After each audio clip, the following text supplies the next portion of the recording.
நான் என்னுடைய 2019ஆவது ஆண்டுல நான் ஒரு புத்தகம் எழுதினேன், ஆயுத தேசம் அப்படின்ட்டு.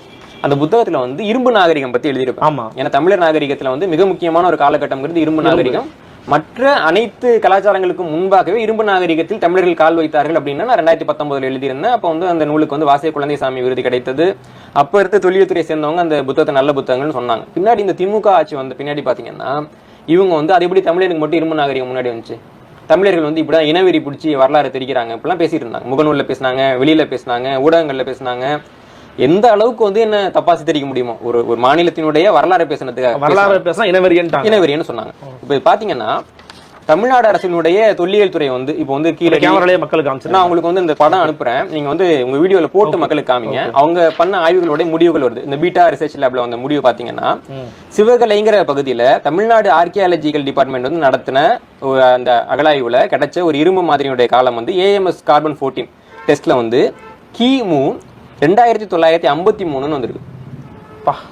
அதே சிவகலையில இன்னொரு டெஸ்ட் முடிவு பாத்தீங்கன்னா அங்க கிடைச்ச அந்த இரும்பு மாதிரியோட காலம் கிமு 3256, 5000 வருஷம் பழசு. ஐயோ. இன்னொரு சாம்பிளோட முடிவு வந்து கிமு 3345 வந்திருக்கு. இதெல்லாம் வந்து பீட்டா லேப் கொடுத்த ரிப்போர்ட். ஓகே. அப்போ இதை வச்சுட்டு நீங்க தமிழர் நாகரிகம் பழசுன்னு பேசணுமா? அதை விட்டுட்டு கீழடியில வந்து நாங்க வந்து கிமு 600 வரையும் கண்டுபிடிச்சிட்டோம். கீழடின்றது வந்து 3வது மதுரை, கடல் கொண்ட தென்மதுரை, கபாடபுரம், கடைசியா வந்த மதுரை தான் கீழடி. அப்ப அதை வச்சுட்டு நம்ம வந்து 7ஆம் நூற்றாண்டுக்கு மேல பின்னாடி போக முடியாது. அப்ப சரியா அதை பிடிச்சிட்டாங்க. ஏன்னா அவங்களுக்கு தேவையான பழமா அவ்வளவுதான்.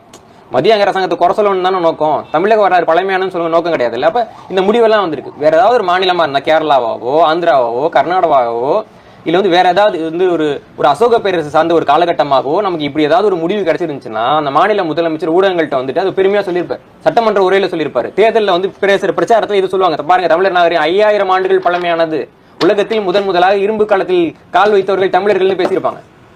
ஆனா 5000 ஆண்டுக்கு முன்பாக திராவிடர்னு பேச முடியுமான்னு அவங்க முதல்ல யோசிப்பாங்க. முடியாட்டியை பத்தி பேச மாட்டாங்க. அதனாலதான் பேசலங்கிறீங்களா? வேற என்ன காரணம் இருக்க முடியும்னு நினைக்கிறீங்க?